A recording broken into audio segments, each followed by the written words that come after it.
जी हाँ दोस्तों, कहावत है कि समय बहुत बलवान होता है और समय आता है, जाता है और उस समय के साथ जाने या अनजाने हम सभी बदल जाते हैं। जी हाँ, यही बात मिस्टर मॉर्गन हाउसेल अपने book the psychology of money इस बुक के चैप्टर 14 में बताते हैं कि वक्त के साथ आप भी बदल जाओगे। बदलने का मतलब ये है कि जैसी हमारी सोच होती है, जो हमारा माइंडसेट होता है, जो हमारी डिजायर्स होती हैं, जो हमारी इच्छाएं होती हैं, जो हम चाहते हैं, वो सब कुछ समय के साथ बदलता रहता है। जी हाँ, आप ध्यान से देखेंगे तो बचपन में हम सभी को खिलौने बहुत पसंद होते हैं और हमें दुनिया से कुछ लेना देना नहीं होता है, हमें खिलौने चाहिए होते हैं। जब थोड़े और बड़े होते हैं तो हमें एक साइकिल चाहिए होती है। जब हम थोड़े और बड़े होते हैं तो हमें कुछ और ऐसी ही चीज़ें चाहिए होती हैं जिससे हमें लगता है कि हमें खुशी मिलेगी। और जैसे जैसे हम बड़े होते हैं वैसे वैसे जैसे जैसे हमारा माइंडसेट डेवलप होता है वैसे वैसे जो हमारी इच्छाएं हैं, जो हमारे गोल्स हैं लाइफ में, वो बदलते रहते हैं। और यही बात ऑथर समझाना चाहते हैं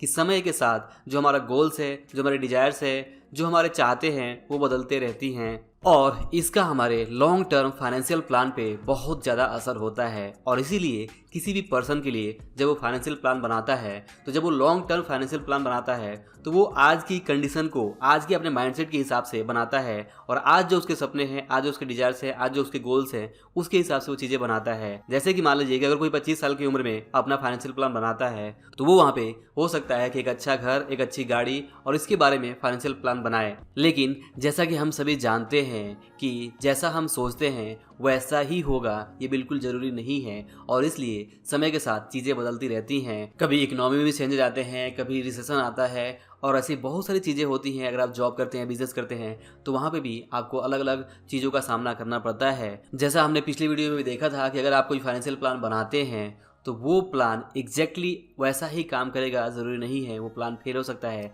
इसके लिए हमारे पास प्लान बी होना चाहिए। और ठीक इस तरह से जो भी हम लॉन्ग टर्म फाइनेंशियल प्लान बनाते हैं और वहाँ पे काम शुरू करते हैं, उस गोल्स के अकॉर्डिंग अगर हम काम करते जाते हैं तो वहाँ पे भी चीज़ें एकदम स्मूथली नहीं होती हैं और कई बार हमें विपरीत परिस्थितियों का सामना करना पड़ता है। और ऐसे में कई बार जो हमारा माइंडसेट है वो कम्प्लीटली बदल जाता है। हम अपनी इच्छाएं, अपने गोल्स को ही बदल लेते हैं। तो दोस्तों, जैसा कि आपने देखा है कि अगर आपके जो गोल्स हैं, अगर आप उसे सच में अचीव करना चाहते हैं तो आपको गोल्स की बजाय जो अपनी स्ट्रेटजी है उसे चेंज करने की ज़रूरत है। जी हाँ, आप देखेंगे कई सारे लोग घबरा के या पैनिक होके जो अपने गोल्स हैं उसे ही या तो कंप्रोमाइज़ कर लेते हैं, गोल्स को छोटा कर लेते हैं, या फिर बहुत सारे लोग गोल्स को ही बदल देते हैं और कुछ दूसरा गोल बना लेते हैं और उसके हिसाब से काम करने लगते हैं। तो इस तरह से हमें इस सच्चाई को समझना होगा कि समय बहुत तेज़ी से बदलता है और उस समय के साथ हमें चलना होगा। और समय के साथ अगर ज़रूरी है तो हमें बदलाव ज़रूर करने चाहिए, लेकिन इसका मतलब ये बिल्कुल भी नहीं है कि आप अपने लॉन्ग टर्म फाइनेंशियल प्लान को बार बार बदलते रहे। जी हाँ,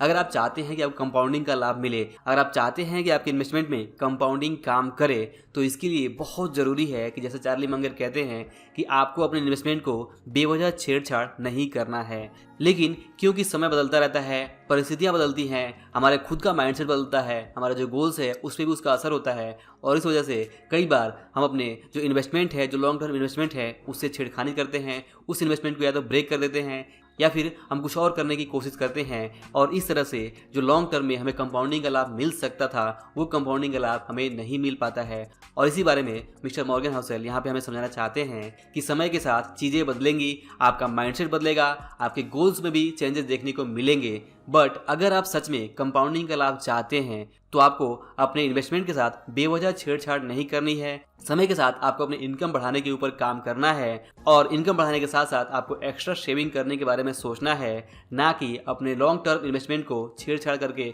वहाँ पे उसे ब्रेक करना है। अगर आप ब्रेक करते हैं तो आपको कभी भी कंपाउंडिंग का लाभ नहीं मिलेगा और इस तरह से आप कंपाउंडिंग का लाभ लेने से वंचित रह जाएंगे, आप वेल्थ क्रिएट करने से वंचित रह पाएंगे। और दोस्तों, दूसरी तरफ आप ये भी देखेंगे कि बहुत सारे लोग जो अपने कैरियर की शुरुआत करते हैं, जिनके ऊपर कोई भी कर्ज नहीं होता है, उनके पास एक अच्छी इनकम भी होती है, लेकिन कुछ सालों बाद से, 5 साल 10 साल के बाद से आप देखेंगे कि उनकी अच्छी खासी इनकम होने के बावजूद वो काफ़ी सारे कर्ज के जाल में वहाँ पे फंस जाते हैं। मतलब उनके ऊपर काफ़ी सारा कर्ज का बर्डन होता है। और जब उन्होंने कैरियर की शुरुआत की थी तब उनके पास कोई भी कर्ज नहीं था, लेकिन जब उन्होंने कमाना शुरू कर दिया तो कुछ ऐसी चीज़ें हुई, कुछ ऐसी घटनाएं हुई, कुछ उन्होंने ऐसे काम किए जहाँ पे उनको लोन्स लेने पड़े और फिर अगर वो सही तरह से लोन को मैनेज नहीं कर पाए तो उन्होंने एक लोन के बदले दूसरा लोन, दूसरे के बदले तीसरा लोन, और इस तरह से वे एक कर्ज के जाल में भी फंस जाते हैं। और यहाँ पे आके जो भी उनके शुरुआत में फाइनेंशियल प्लान होते हैं, वहाँ पे जो भी वो इन्वेस्टमेंट करते हैं उस इन्वेस्टमेंट को वो ब्रेक कर देते हैं, और वहाँ पे जो भी उनके लोन्स और लाइबिलिटीज होती हैं उसे वो चुकाने की कोशिश करते हैं।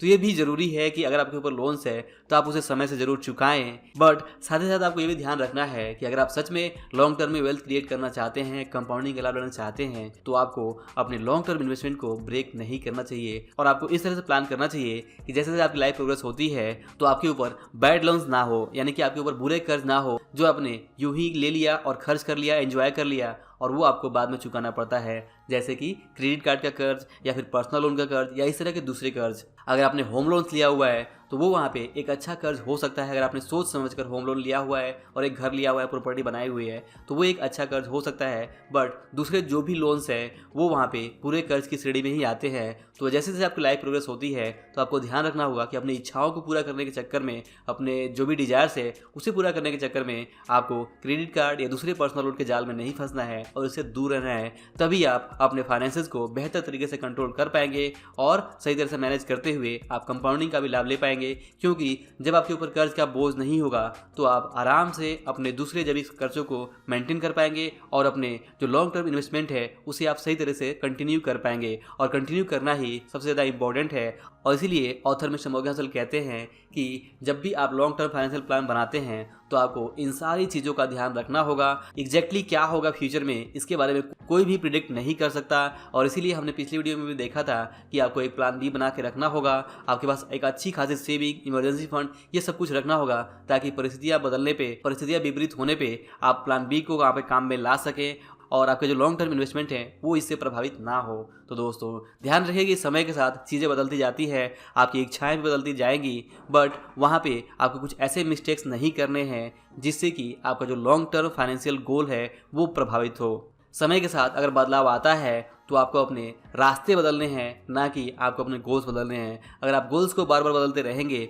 तो आप कभी भी कोई बड़ा गोल हासिल नहीं कर पाएंगे। बड़े गोल को हासिल करने के लिए समय लगता है और इसमें जो भी विपरीत परिस्थिति आती है उन सभी से आपको लड़ना होता है, फाइट करना होता है और आगे बढ़ना होता है। और आप फाइट तभी कर पाएंगे जब आप कुछ इस तरह के मिस्टेक्स नहीं करेंगे, जब आप इस बात के लिए तैयार होंगे कि समय के साथ आपकी इच्छाएं बदलेंगी, बट उन इच्छाओं पर आपको ध्यान रखना है कि कौन सी इच्छाएं आपके लिए ज़रूरी है, कौन सी इच्छाओं को आप आगे के लिए पोस्टपोन कर सकते हैं। और इस तरह से जब आप सही तरह से मैनेज करेंगे तभी आप लाइफ को एंजॉय भी कर पाएंगे और अपने फाइनेंस के ऊपर सही तरह से कंट्रोल भी कर पाएंगे। अदरवाइज अगर आप इस बदलाव को नहीं समझे कि समय के साथ इच्छाएं बदलती रहती है, इसका मतलब ये नहीं है कि हम अपनी हर इच्छाओं को पूरी करने की कोशिश करें। तो अगर आप अपनी हर इच्छाओं को पूरी करने की कोशिश करते हैं तो यहीं पे सारी प्रॉब्लम्स खड़ी होती हैं। आपको समझना होगा कि आपके लॉन्ग टर्म डिजायर्स क्या है, लॉन्ग टर्म गोल्स क्या है, आप किस तरह की लाइफ देखना चाहते हैं, और इसके साथ साथ ही आपकी जो करंट लाइफ सिचुएशन है वहाँ पे भी आपको ठीक ढंग से अगर एंजॉय करना है तो बस इस बात का ध्यान रहे कि आपके ऊपर कोई